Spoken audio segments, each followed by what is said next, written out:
Hey, what's up?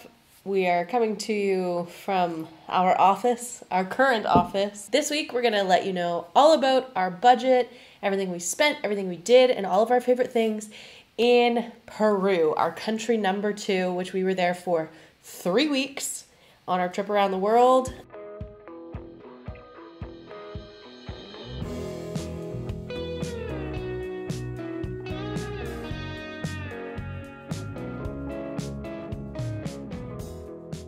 First off, if you're new to our vlogs, welcome to Away We Go. I'm Andrew. I'm Kayla. We are doing a whole year, as Kayla mentioned, around the world, and we just passed, as of recording this, month 2, so 60 days, which is wild to think. So anyway, let's get into it. If you watch our Panama video, which I'm sure we'll link somewhere, we started off with finances, so we wanted to start off with that as well. For context, we spent previously just over a month or just about a month in Panama last, and we spent almost $149 per day. In Peru, during the 3 weeks, that number went down to $145. So not a huge drop, but it's a drop nonetheless. That includes our accommodation, so Airbnbs, hotels, whatever we stayed at, our food, our drinks, our groceries, any shopping we did, as well as all of our ground transportation. So Ubers, trains, the works. So 145 per day, which is still a little high. I'd like to bring that number down,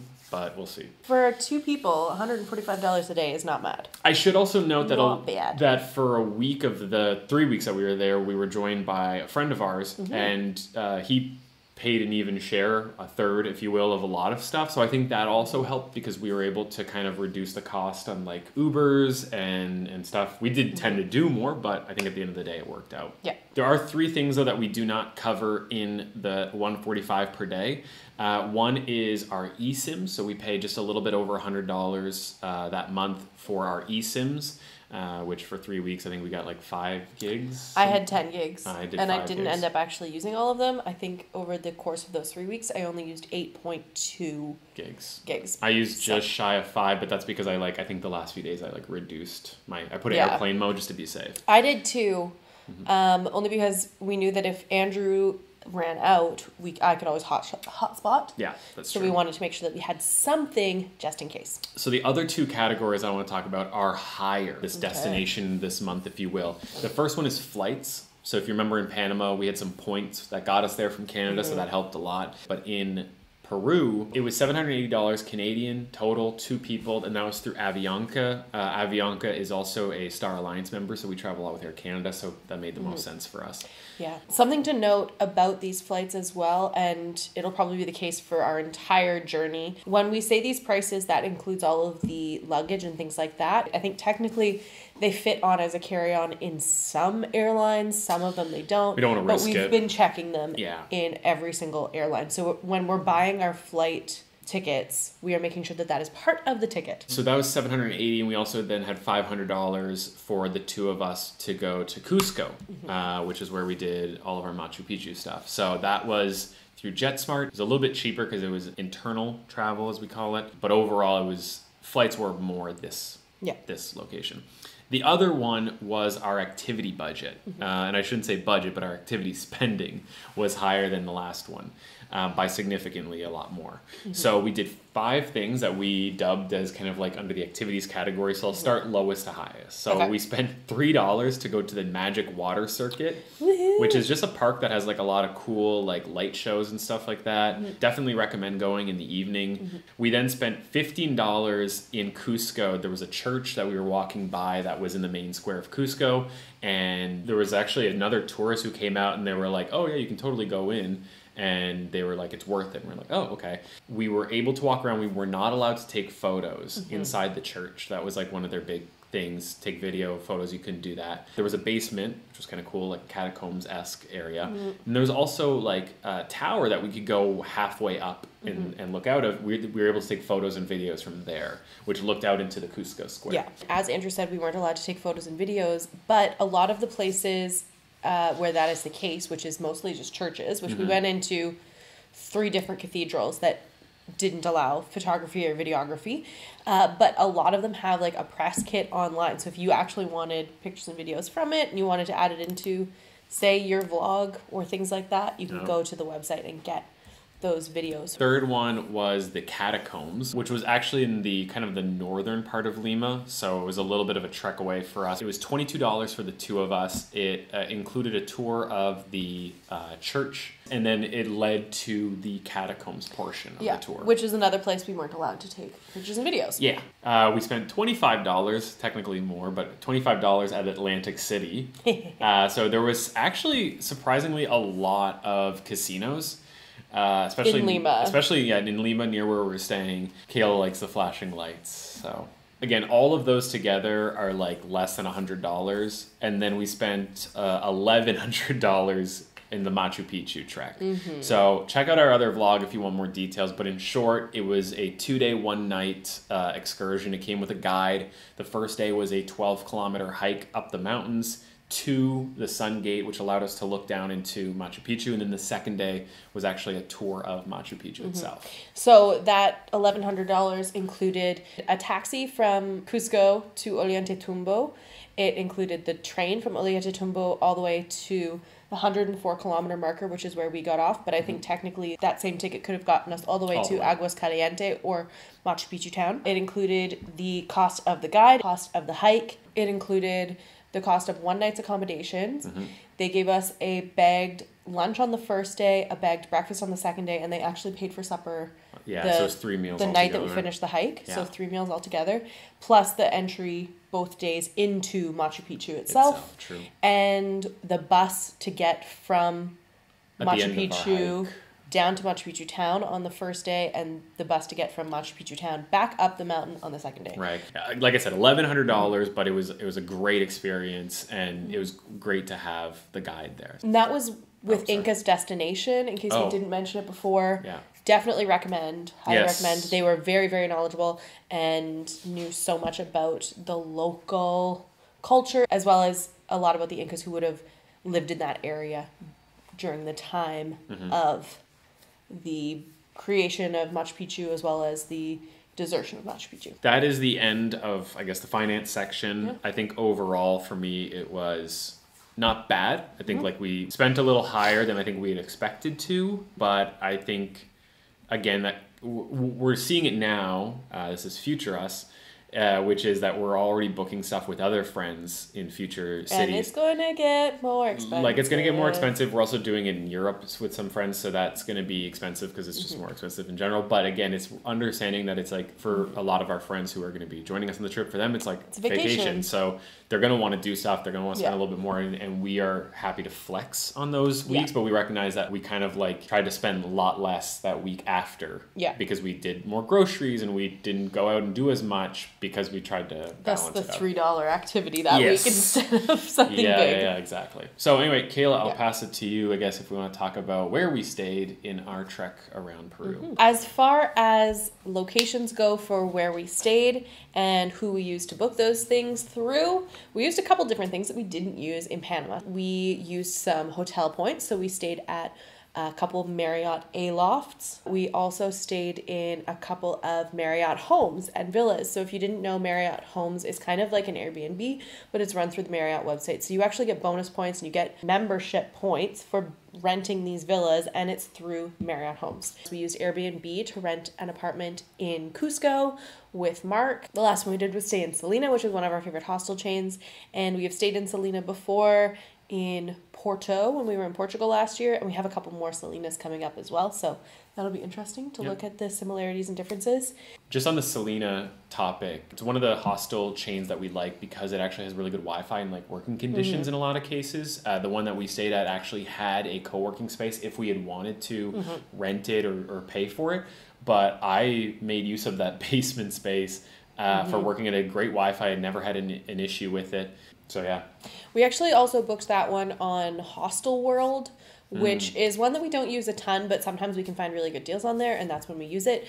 But usually when we're booking Salina, we book right off the website because we get bonus points there Salina too. Points, they also have, I think, Luna points is what they're called. So the Marriott hotel that we stayed at twice, the same one, was the A-loft in Miraflores. It was usually for transitional reasons. First time, it was because we got in at midnight when we landed in Peru, and we were going to go to a hostel, but we were like, I don't know if some places might not like us showing up at midnight, but hotels, they're always someone at the desk. Yeah. So it worked out great. We got the late checkout, then we got to go straight to the hostel. It worked out perfectly. Yeah.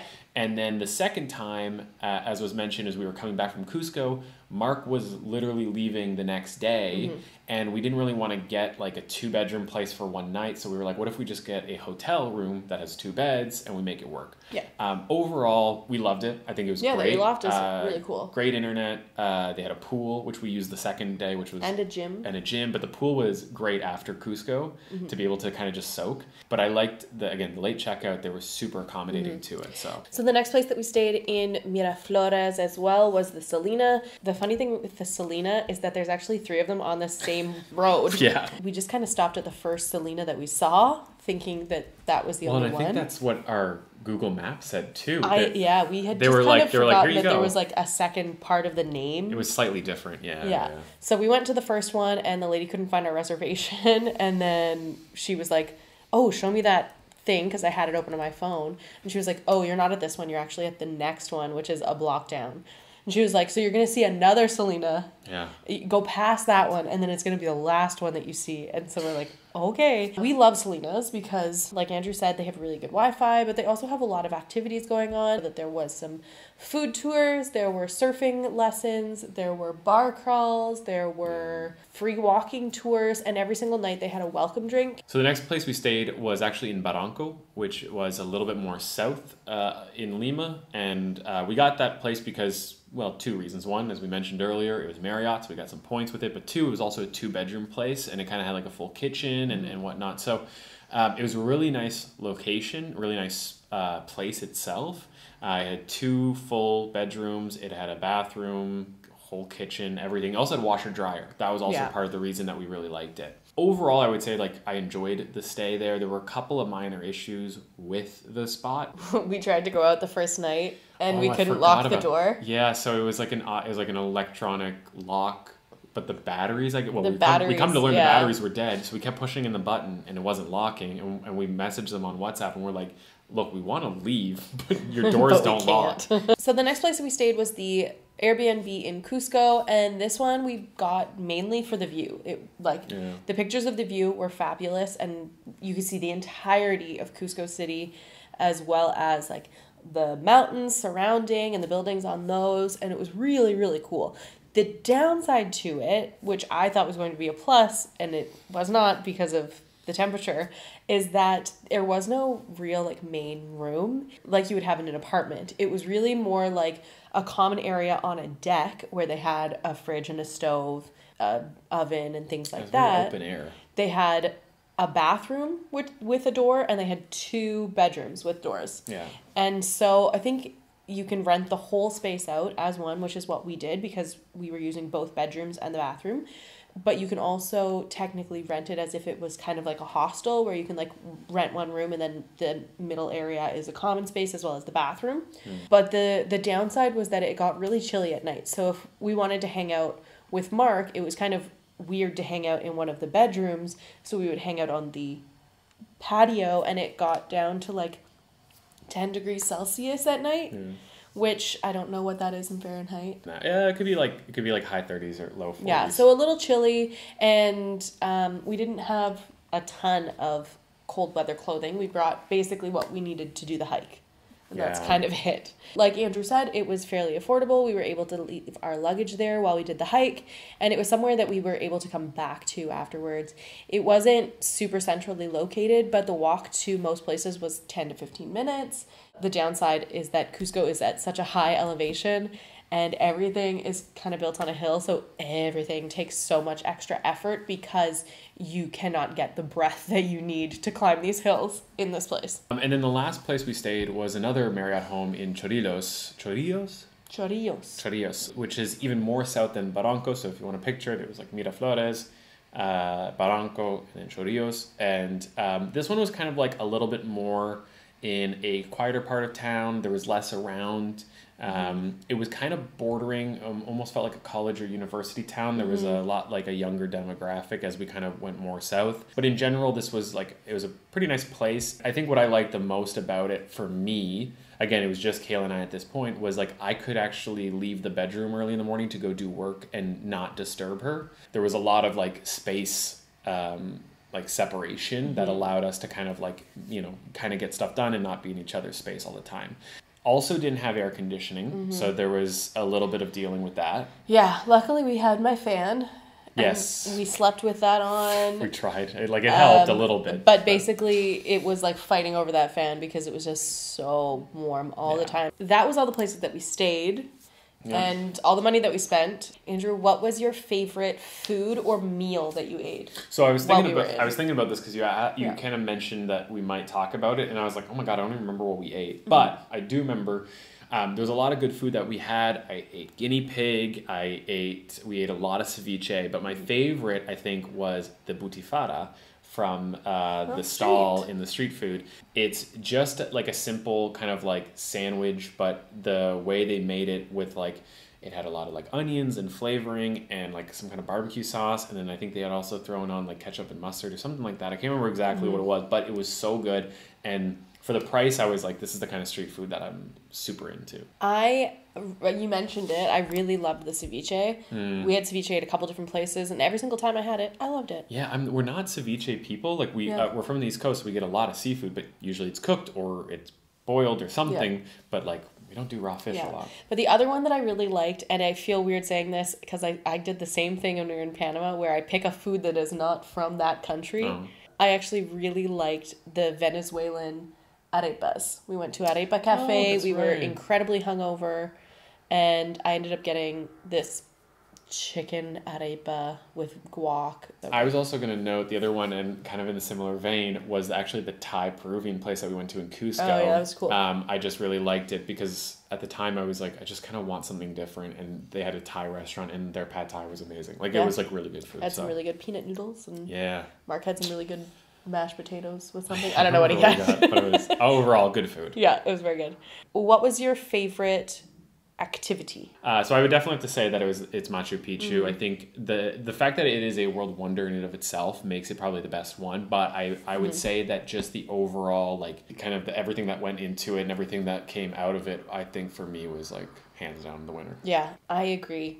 I think it would be really weird if we went all the way to Machu Picchu and said it wasn't Machu Picchu. Kayla, what was your favorite bar or pub? I really enjoyed Lupolo. We went to Lupolo on the first day, and it just had a really cool vibe. We sat on the patio, looked out on like the main square in Miraflores. The thing that I liked the most about there was the slushy. Yeah, they had like a really weird beer slushy, and I just thought it was like a cool thing that they had. Yeah. But I think I'd have to go with Barbarian. We ended up going to 3 different Barbarian locations. Yeah. And they were all great. They all had a lot. They had the most as far as like what was on tap that was their own beer. And we ended up trying 12 of their beer overall. Like pretty good trying. What about you? Barbarian's definitely at the top. I think there's a lot of them on that street that I really enjoyed. I think one of them that I enjoyed, it's not my favorite, but I would say was it called Sierra Andina? The one, so all their beers are named after either gods or legends within kind of the Inca culture. Yeah. So I was like, I just thought that was like a super cool. I like bars that have a theme when it comes to their naming convention and stuff like that. But I will have to say, sadly, that my favorite was Molly's. So it's the Irish pub that's there. We enjoyed it a couple of times, both in Lima and in Cusco, actually, because they have one in each. If you are in the Lima one and planning on going to Cusco, if you tell your server, they will give you a coupon for a free drink. We literally, I kind of felt bad. We went to Cusco and just got free drinks and then left. Like we didn't. Yeah. We left a tip, but we didn't like buy anything else. It was just kind of a nice change. I think like there was a lot of great breweries that we went to, or like tap rooms, but I think this one for me from a bar, which I think leads me into what was my favorite day, I think might be St. Paddy's Day. I think Machu Picchu wins it for best activity, and I think like overall I think you can't really like eclipse that day with its beauty, but I think I loved the St. Paddy's Day on like a Sunday, being out till like 2 a.m. or whatever, and dancing and listening to like early 2000s, like 2010s, like dance hits. I forgot that was also the same day we went to the catacombs. So we went to the catacombs before that. We also went to that coffee shop that I really liked, Momentum. It was just this cute like hole in the wall coffee shop that had like really good coffee. It was super cute. We had lunch at that really nice, but like that old Oh, restaurant place where we tried, I think that's the first time I had alpaca. And then we came back, we napped or chilled. That was a long day. And then we bought a new shirt. You bought a new shirt, and then we went to Molly's for that. So I think I'm kind of like torn. I really liked the day after the hike where we went back to Machu Picchu and got to see it all and actually take it all in without the rain pouring down on us. So we actually kind of enjoyed it. And then we went and we had some drinks at the bar. We walked through some markets. We took the train back to Cusco.